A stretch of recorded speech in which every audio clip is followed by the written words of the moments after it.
Hello, Kidney Warriors. James here from Dadvice TV, your online kidney health coach, and this is another episode of Dadvice TV Live, coming from cold and extremely snowy Cincinnati, Ohio. Now, if you're new, go ahead and introduce yourself. Say hello, like Craig here. Hey, Craig, great to have you here with us. We've got a great, supportive, and very positive community here at Dadvice TV, so it's great to get to know each other. And if you are new, let me quickly introduce myself. My name's James. I have kidney disease. I was diagnosed just a little over 2 years ago with stage 5 kidney failure.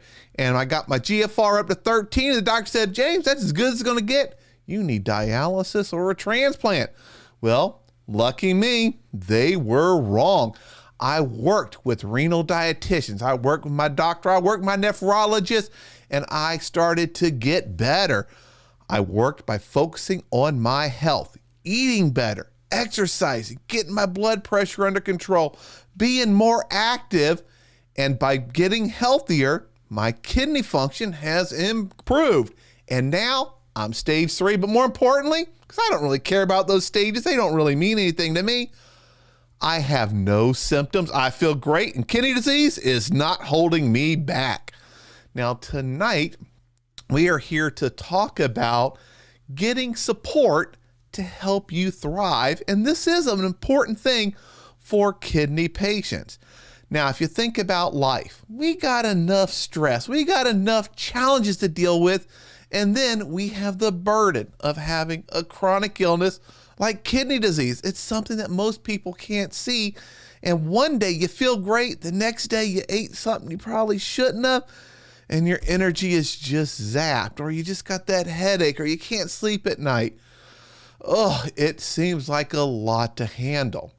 And sometimes getting some help will make things better. And it really is important for kidney patients not to have to take all this stress alone, because when you have a lot of stress and you're getting all worried, there's chemical reactions that are happening in your body to manage that stress and deal with it. And that's not great for your kidneys. Now, when you start to realize things are getting overwhelming, you may be like, holy cow, now I got to find somebody to help.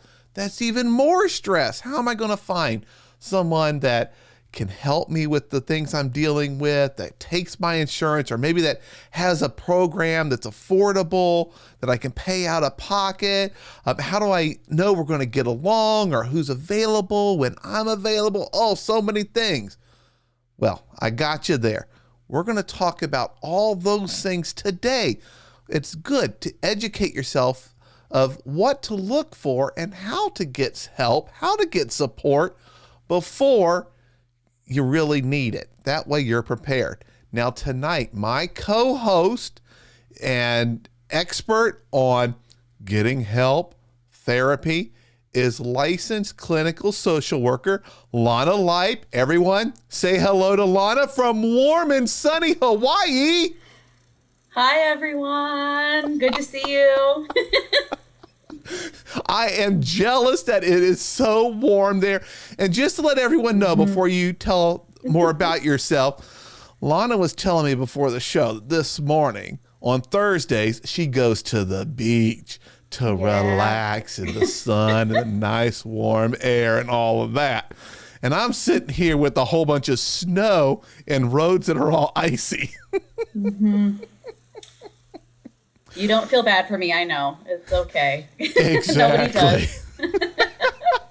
So let those that are new know about you and where they can learn more about you. If they, from watching the show and they're like, hey, I want to get a hold of Lana. How do I do it? Well, I am a licensed clinical social worker. That means that I have a bachelor's, a master's, and licensure to work in the state of Hawaii to serve clients. My history and background and training are in the healthcare setting. So I've worked in ICUs, nonprofit kidney foundations. I've also worked skilled nursing facilities, nursing homes, that kind of thing. And now I've ventured into my own private practice. So I am seeing clients individually and helping them work through a lot of the stress, the tension, a lot of the frustration that many people are experiencing just with daily lives, but also with, the background of this pandemic that we're still, kind of working through. So happy to be here, happy to talk about mental health challenges, things we can do to feel better, and, who to turn to when things feel a little bit tough and we can't handle them on our own. So Yeah. thanks for having me. Yeah, great to always have you here. Now, I want to start with when should I know that it's time to start looking for help? How do I know that, now's the time to start? I think it's different for everybody, especially given the fact that a lot of people aren't very good at listening to their bodies. So what we experience may be, oh, I'm just really tired. Oh, I'm just really frustrated. Oh, I haven't really wanted to do a lot. And I think now that we're in the pandemic, we really can't do as much as we used to in terms of socializing, going out and doing things that we normally like to do. And so it's almost a little bit of confusion over, well, the pandemic isn't allowing me to do this, so therefore I don't want to. But when we start noticing that we don't want to associate with people, who love us and that we love very much, when we're not as interested in going out and, doing things, even cooking a nice meal for ourselves, when, our fatigue is not necessarily able to be answered by our condition. It can be, but when it's just something where we just feel so drained all the time, like emotionally tired, and what we tried to do maybe, hasn't gotten us out of that, hasn't gotten us, a little further. So we maybe feel a little bit stuck. And so again, every person is different, but you know yourself the best. You're the expert on yourself. And so when things just aren't feeling right, whether it be within, your heart, not able to focus and concentrate, that kind of thing, start to isolate. These are all really classic symptoms of, maybe it's time to have somebody help me, get unstuck. Yep. And I'll tell you guys, my doctors, all of them, the very first question out of every single visit, whether it's on the phone or in person, they're talking about, how am I handling stress? Like, James, how's life going? How are things at work? How are things with the wife and family? Is there anything that keeps you awake? Because managing stress is so important to managing kidney disease. If you're not, on top of your game, if stress is keeping your mind occupied, you're not going to stick to your diet. You're not going to stick to being active, and you're just not going to take care of yourself. And, my doctor's always looking for signs that maybe I need some help, so that then he can help push me to make those calls, to start looking to find someone, just because it does play such an important role. And there's a little bit of a stigma, at least in my mind, and that getting help, getting some support is, it just feels kind of weird. And I remember talking to my doctor in the beginning saying, oh yeah, if I need help, I'll let you know. But doc, I don't feel like getting a therapist is something I feel comfortable with. And he explained it to me, James, a therapist is just another coach. I'm your doctor. I'm a coach. I'm helping you. I am trained on certain things, and you come to me to get help so you can get better. Your senior dietitian, that's a coach for food, for the things you eat. A therapist is just another coach there to help you. And there's no reason to feel ashamed or that, there's something wrong if you need that help. I don't feel ashamed asking Jen Hernandez about diet or asking my renal dietitian about diet. I don't feel ashamed about talking to my doctor and say, doctor, something's not right somewhere. I've got this problem or this or a headache. They're all there to help. So I just want to kind of start off with that, kind of setting the mood for the show that, this is a good thing. It's something that a lot of kidney patients, from talking to them, I've learned that we don't think of a therapist and dealing with stress and our mental health. but it is a critical role in managing kidney disease. All right, so I've talked a lot. How do we get started now that we know, hey, you know what? Things getting a little rough. I want to get some help. How do we get started with it? Yeah, so that is typically the hardest part, is taking a step back, doing some, introspection and looking and saying, well, things may be outside of my comfort zone that I can kind of handle on my own. So honestly, asking around, you'll be surprised at how many people in your life may have a therapist of their own. And the best way, I think the most tried and true way to find a therapist is word of mouth. Because if your sister, brother, hairdresser, person that you trust is able to give you feedback on a therapist that they have, they have no skin in the game. They're not getting paid for it. That it's not going to hurt them in any way to be truly honest with you about what they like, what they don't like, maybe what their therapist, specializes in. And it really gets us talking about mental health, and it also gives us the opportunity to kind of peek behind the curtain and have somebody that we trust give us really good information that maybe, online and marketing and those kinds of things doesn't necessarily give you, that clear picture of. Mm-hmm. Now, what about through insurance? If I want to get a therapist that hopefully is covered by my insurance, is there a certain way to go about it if that's my goal? Yeah, I highly recommend calling your insurance, because then that will let you know, this is what my benefits, these are what the benefits are covered by my insurance. If I can expect to have a copay, how many sessions, I'll have before, the provider has to, go and, verify treatment plans and, do stuff on our end. So it really gives you a good picture of, kind of on your side, your plan benefits. And they can also recommend, okay, we have this list of providers who are accepting clients currently. Here's how you can contact them. So insurance is a really great place to start.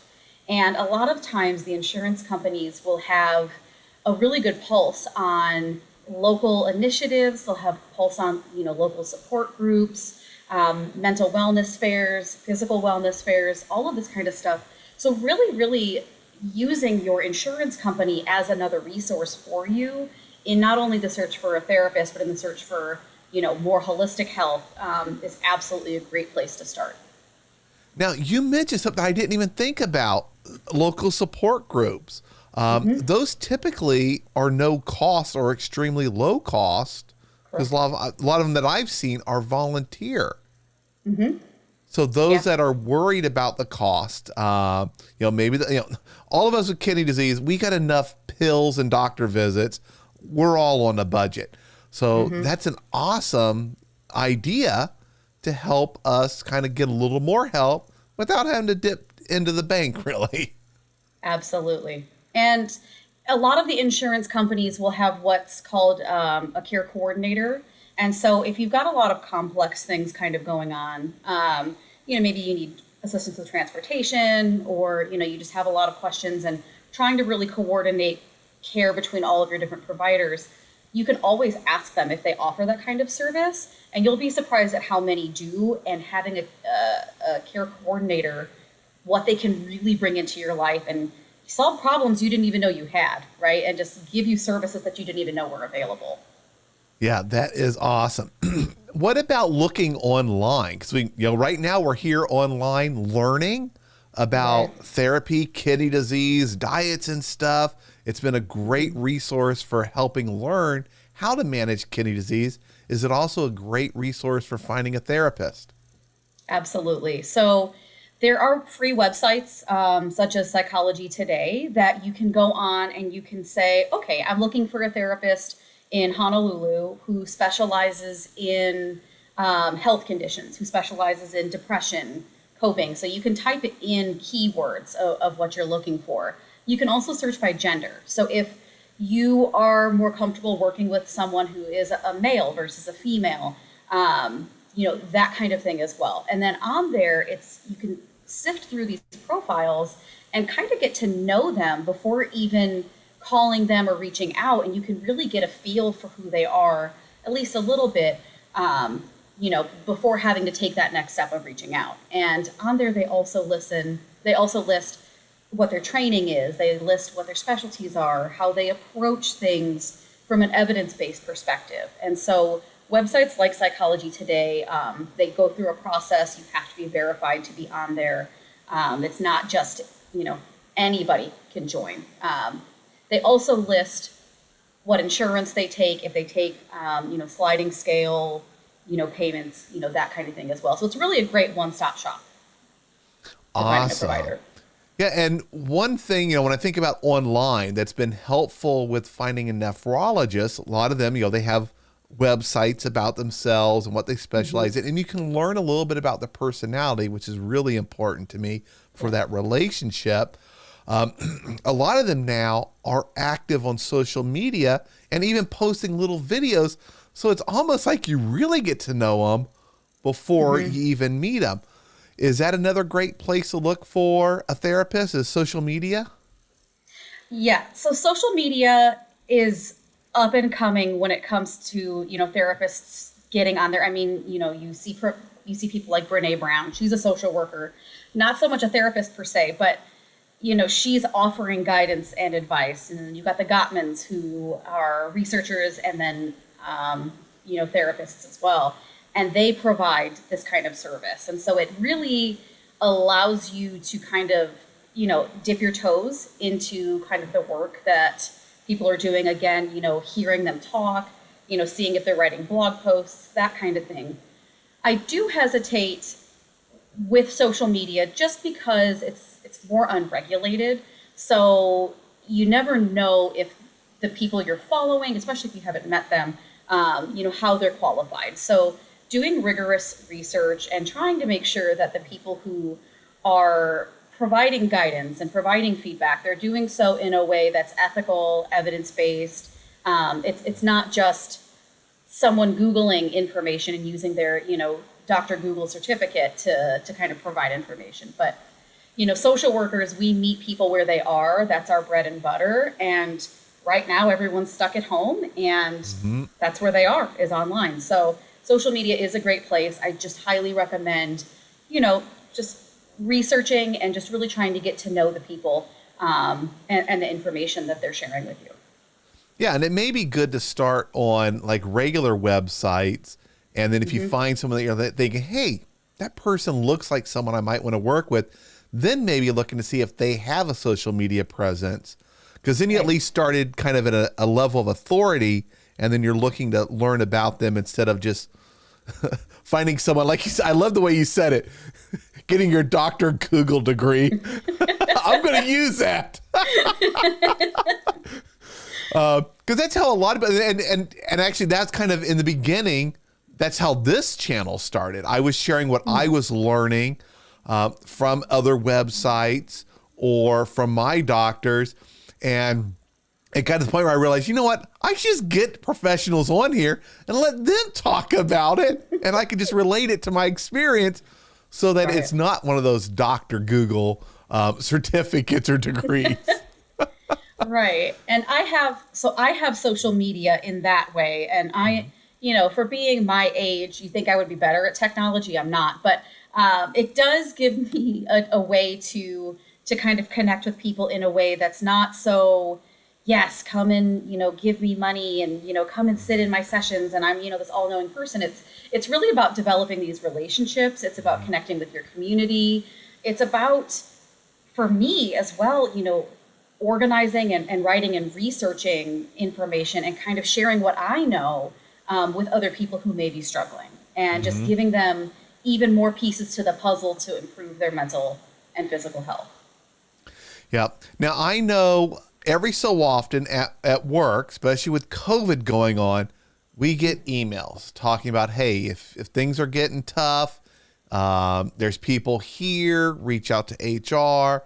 If you need to talk to somebody, even, for financial assistance, my company has, programs in place that are available, or at least they have information to help us find programs that could help. So I'm thinking going to your HR or something like that may also be a good source to help you find a therapist. Absolutely. So a lot of agencies have what are called employee assistance programs, or EAPs for short, that are offered at the agency. And a lot of times, if for some reason there isn't something that's offered by the agency, there are people within HR who can kind of help you navigate to finding someone who understands the experiences that you're having. But yeah, so they do have it, and it's offered typically at no cost to the staff. It's there because they recognize the challenges at the workplace that they may be experiencing and want somebody to talk to without having any type of ramifications, for sharing that they're having workplace frustration or they're just really struggling. So it's like a no penalty, safe space that they can go to. Yeah, absolutely. And schools are another place as well. Speaking with the guidance counselors, if you're in, a bachelor's or a master's program, going to those departments and checking to see who's there, what kind of counseling opportunities are available, or if there's nothing that's available within the school, where in the community do they recommend that you go? Because using your experts, using your resources to help you connect with someone in your community is what it's all about. Yeah, and that's great for students because a lot of times we forget about them, and they're dealing with stress. They're dealing with a lot, and they're younger, so things may appear in their mind worse than they really are. That's probably one of the things I've learned that I wish I could go back and tell myself. I worried over a lot of things that in the big picture I could have been a little bit more relaxed with and had, some better times, some opportunities that I missed. Now, are there any other places that we can go to find a therapist? Yeah. So you can even go to your clergy, right? So our clergy members, they are trained in providing psychological, interventions, and they're able to do it in a way that's faith-based. So there are a lot of people who spirituality and faith are very, very important to, and receiving care that is aligning with that faith or spiritual belief system they have is incredibly important. So absolutely reaching out to your pastors, rabbis, clergy for that kind of support is a great place. James, you would also mention that, your doctor, who it sounds is very awesome, checking in with you. He is. I got to get him on here one day. He was the reason I started all this, and he doesn't know how big it's gotten. He's so busy. But I know next month I'm going to go visit him, and when he sees my car pull up in the parking lot, it's a very, very small practice.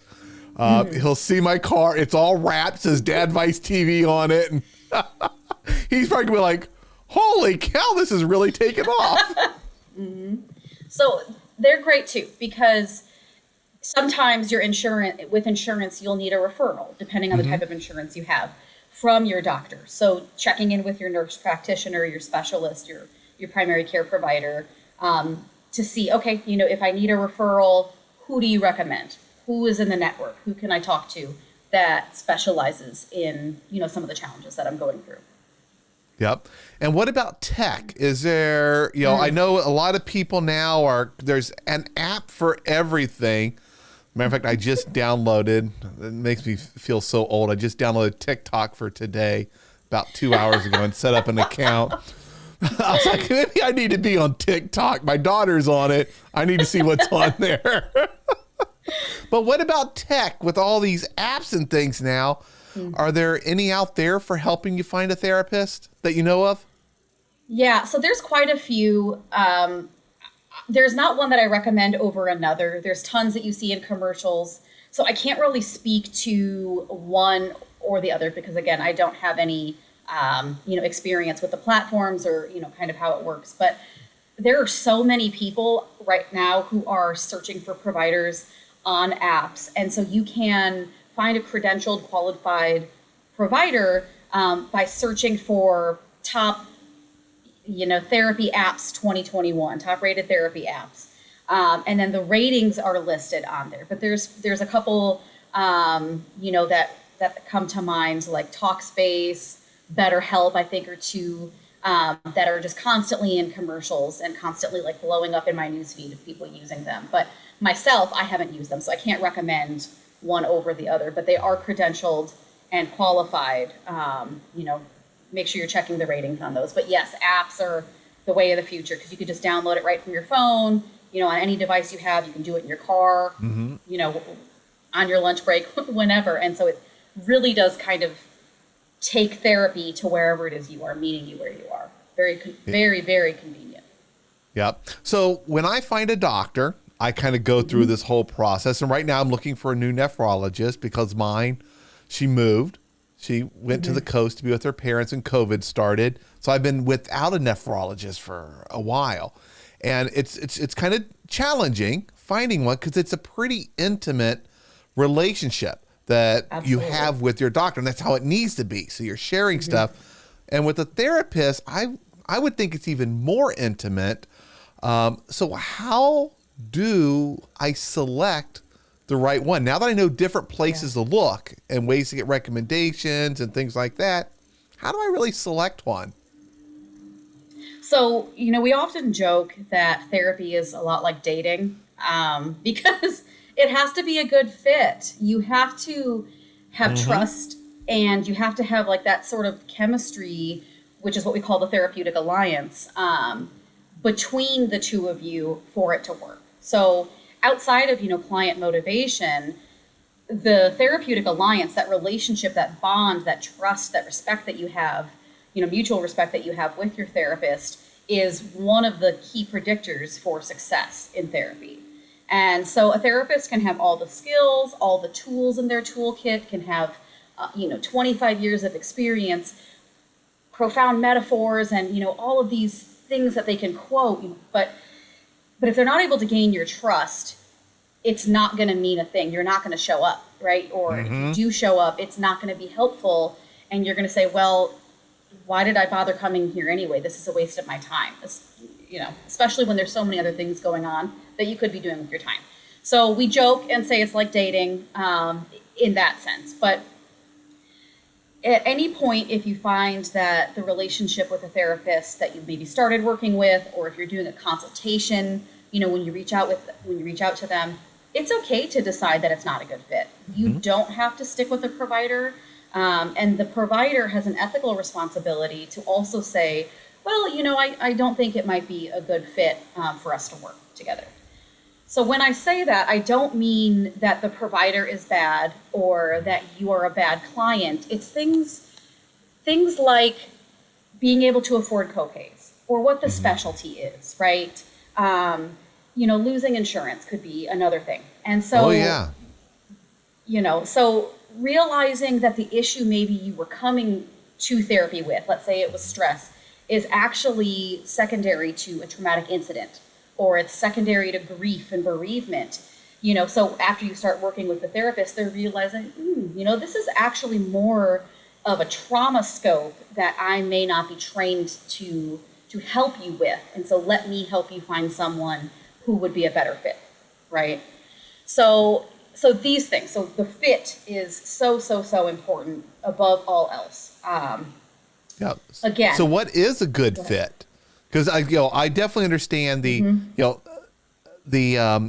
change in insurance, and needing to change who you work with. I'm going through that right now with a dentist. Beginning of the year, our insurance changed. Going to our regular dentist was going to be outrageous. My daughter needs some orthodontist work, which is expensive to start with. And we have to now change and find one. And let me tell you something. It's much harder than you think for a child. We're going through, we're looking at the insurance, finding which doctors are on it, and then do they do kids, which is kind of like finding the right therapist that accepts your insurance. And are they, is the challenge you have, is that within their skill set that they focus on? So, I definitely understand that whole changing thing. What is a good fit? Since really that's what we're looking for. We're looking for that good fit because this is a very important relationship that we're developing with our therapist. Right.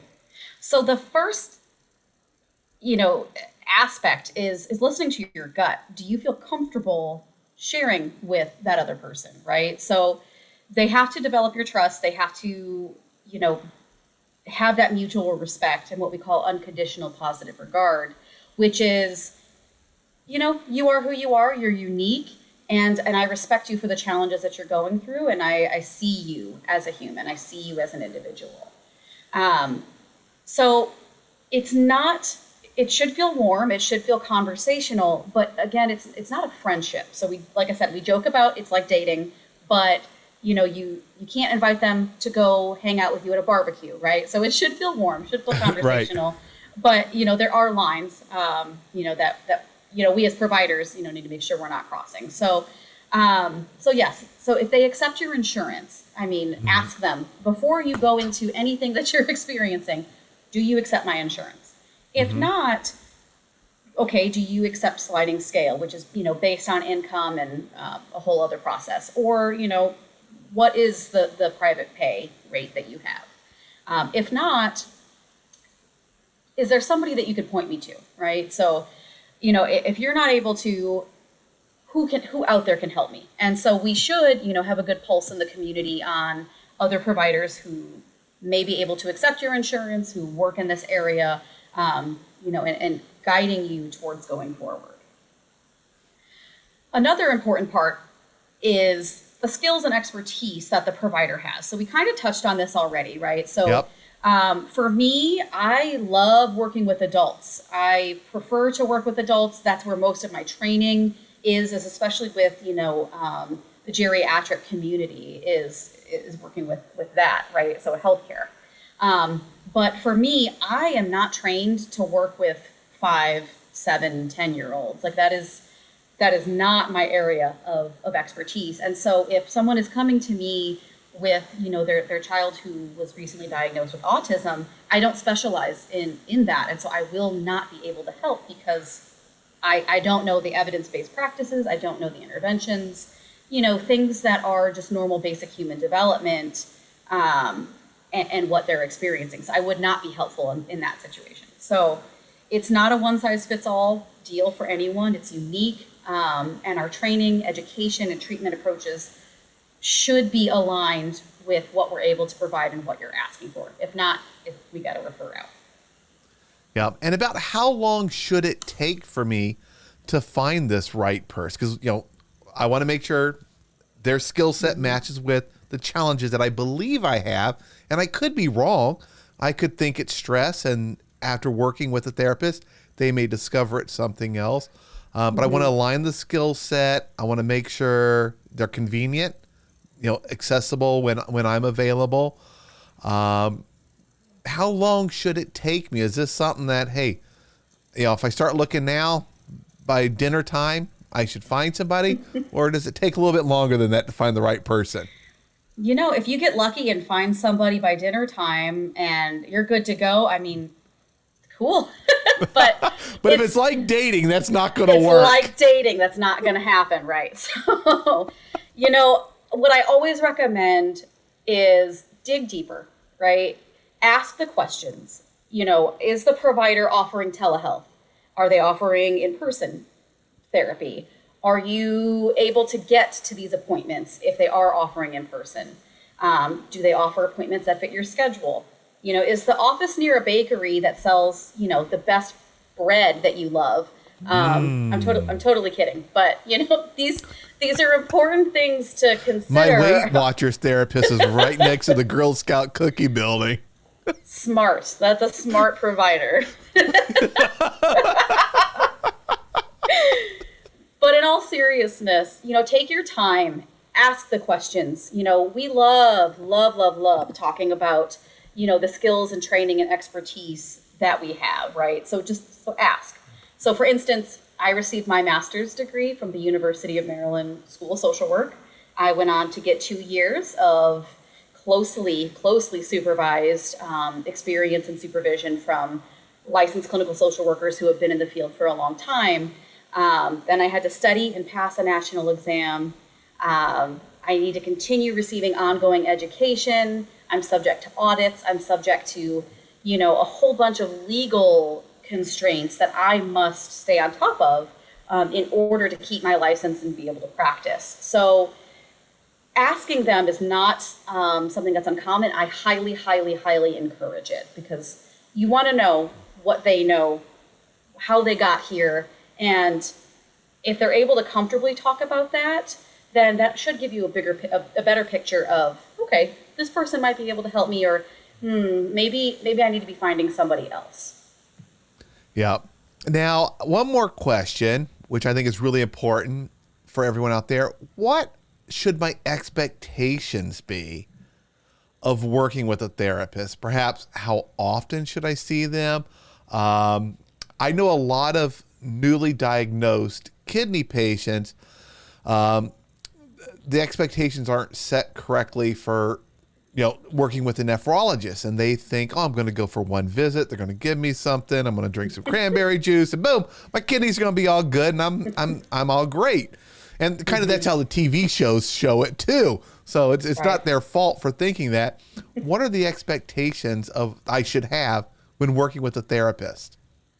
That's a great question. So it is a very intimate decision that is made between you and your therapist. So it's based on treatment planning. It's based on the type of therapeutic interventions that the provider is using. It's based on the acuity of your symptoms. So if someone is actively suicidal and they're having ongoing suicidal ideation, I'm going to want to see them more than once a month, right? I'm going to want to see them more frequently.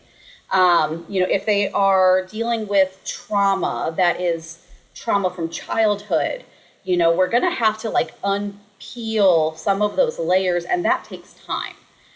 Whereas if someone's coming for coaching, right? So I work with some people who are just really trying to kind of, they've got a handle on, a lot of their symptoms, and what they're really just trying to do is just get some different perspectives, get some day-to-day work. I can see them, twice a month, maybe once a month, but it really is an intimate decision based on evidence-based practice and the treatment plan that you two come up with together. Awesome. Now, as far as if I have a bunch of stress, or I have some challenges of life that I need some support, I need some help, and I know that, so that I can take care of them and deal with the other things. How quick should I expect these to get fixed, just so that we can set that expectation also with others out there? Is this a one visit and No. I'm singing from the hilltops? No, it is an investment in time. It's an investment in time, both for you and for your therapist, right? So that's why it's so important to find one who is going to be a good fit, because you're going to spend a lot of time doing some really uncomfortable and at times challenging work. And having the right therapist for you is going to help make that process much more seamless and much easier, but actually, also taking the time down that you need to go to therapy at times. So let's say I find a therapist who, just isn't the right fit, or a therapist who doesn't have the training in the area that I'm, looking for help in, or just isn't interested. They're texting on their phone, or they're, on Amazon while I'm talking, rolling their eyes when I'm talking, that happens. So, if we're not able to be sticking with the treatment plan, if they're not paying attention, and if they don't believe in what I'm doing, or they're not listening to what I'm saying and really hearing what I'm saying, that's going to just make things more complicated, and it's going to take much, much longer for me to have relief from my symptoms than if we took the time up front to find a quality provider. Awesome. So here's a question I just thought of. So let's say I'm seeing a therapist, and their skill set is dealing with stress, and they're helping me with it, and I'm going in on a regular cadence. Maybe it's once a month, and then my wife's also dealing with stress. Do you think it's a good idea for both the husband and the wife, or both partners, to see the same therapist? I know the therapists won't share stuff, or is it better if we each went and got our own therapist? It's a great question. So it's a matter of preference for the provider. Some therapists will not see, so if they start off and seeing a couple, they won't see them individually because then it, just kind of blurs lines. Or if they start off seeing one of the members of the couple, then they won't see the other. They'll encourage them to go somewhere else. But there are providers who will do couples counseling and then will also see each of them individually. It's really all a matter of that provider's preference. Awesome. So that is the end of my questions. If anyone out there has any questions for Lana while we have her here with us, go ahead and post them in the comments down below. Now, we do have a question from Joyce for you. She wants to know, and I don't know what this acronym stands for. Do you know anything about EMDR treatment for PTSD? Yeah, EMDR. So EMDR stands for eye movement desensitization and reprocessing. So, Woo. Yeah, it's a mouthful. Oh my gosh, I have a friend and a colleague who has done EMDR on both sides of the chair, right? So as a provider, and then they've also done it in their own personal life. But it's just this amazing new-ish therapy that is coming out. It actually was first really, really supported by the VA, which is funny because the VA tends to be kind of on the slower side of things, not trying to be, mean or knock the VA in any way, but they really recognize the value and the efficacy of this treatment. So what it does is it takes a person's processing of a memory. So when we experience trauma, a lot of times it kind of plays over and over and over again. And that can be in our daily interactions. That can be in forms of dreams, where we have a lot of nightmares, a lot of intrusive thoughts that we may be having. And so what it does is it allows us to access and process the traumatic memories and kind of shift them. It reformulates and kind of rewires a lot of the experience from the negative, the negative stimuli that we keep experiencing. I hope that makes sense. Oh yeah. It sounds really cool. Yeah. Yeah, I had never heard about that. So let's see, if anyone else has any questions, we've got about 10, 15 more minutes. Great opportunity to pop in some questions. If not, it'll be a slightly shorter show tonight. So let's, there's about a 30-second delay, Lana, from me saying that before they hear it. Well, while we're kind of talking about that, one thing I did also want to mention, a good question to ask a potential provider is if they've done their own therapeutic work, right? So, I briefly mentioned that, I have a friend who has done her own EMDR work on both sides of the chair. And so what that really does is that allows us to speak to things on both sides, right? So, so myself, I have a therapist. I've had a therapist. Many parts of my life have been worked out through the love, support, and professional training that therapists have been able to provide. So it allows us to know what it's like and know for sure when somebody's really not listening to us, when they're just kind of nodding, they're doing the bobblehead like, so it allows us to understand that. It also allows us to know what this process is like to find a therapist. But then it also shows that we're doing our own work, right? So bearing witness to someone else's suffering day in and day out, that gets heavy. And if I'm working out trauma that I've, witnessed from somebody else, in therapy, it's not appropriate for me to be working that out in session. And so ask that question. It may seem personal, and some providers may not want to answer that, but I think some of the best therapists that are out there have had their own work done. Yeah, because if you think about it, as a therapist, you're helping people, but you also are hearing those stories and helping them kind of unravel and dig deeper and work through them. So it makes sense that you may need a chance to go and get some support to help you handle the things that you've heard.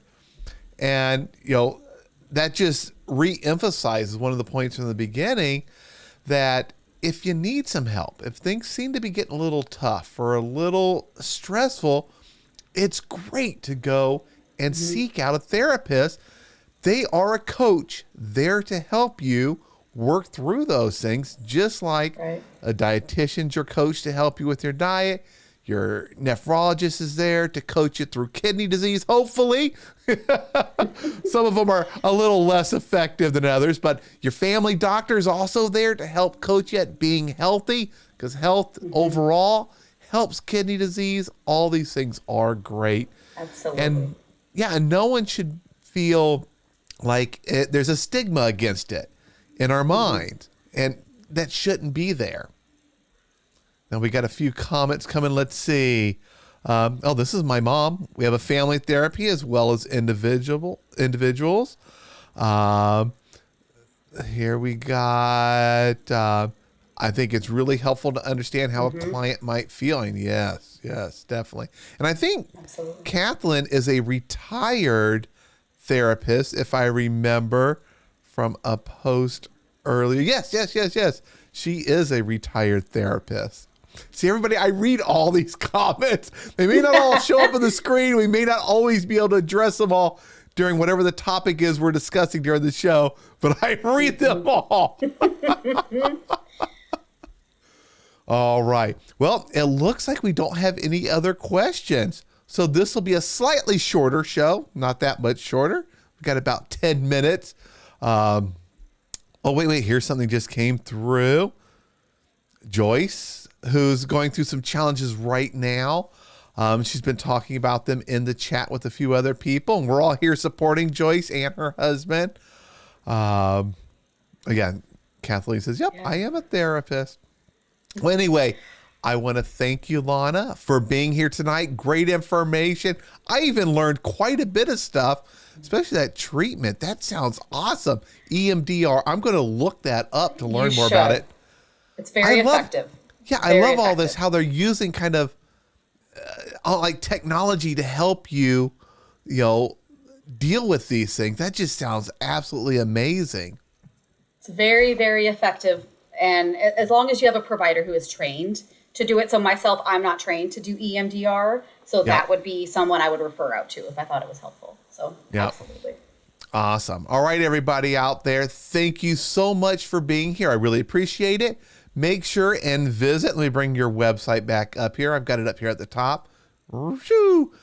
Visit Lana's website right there. There is also a link to her blog post about today's discussion that has all sorts of great information. If there's something you're thinking, I didn't quite get that, check out her blog post. Learn lots of great stuff in there.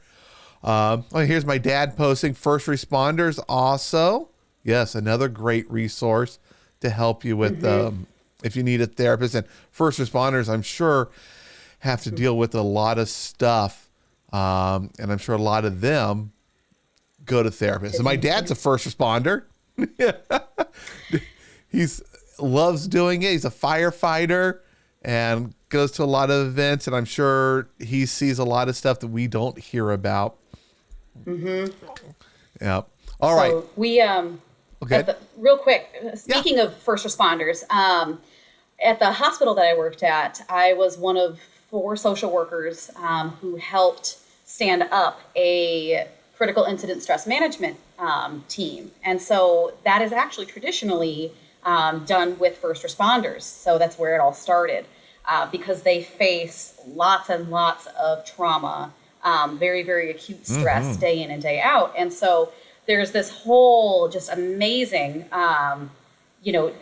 interventions that are surrounding this kind of work. And so I did help stand that up at the hospital here on Oahu for our providers. And it was perfect timing. We had started this before the pandemic hit, and actually it kind of rolled out as the pandemic was starting. So it's been something that we've used to connect with the nurses, to connect with the doctors, respiratory therapists, who are really experiencing COVID on the very, very front lines. So I'm really glad that your dad, brought that up, because it's very, very crucial that we're getting help, not only when we're experiencing trauma and like acute stress reactions, but, in the long run as well. Yeah, definitely. And I'm very, very proud of him and all the stuff he does. And when it's not bad, sometimes he has some cool pictures You know, like maybe there was a barn fire or something. He's got his little camera on, and I get to see some cool things as they're going in there and putting out the fires and, practicing and stuff like that on houses. Oh, it's awesome. All right, everybody. This has been another great show, the last show of the week. I want to thank you all for being here with us, and I will see you guys all in the next video. Bye, everyone. Bye.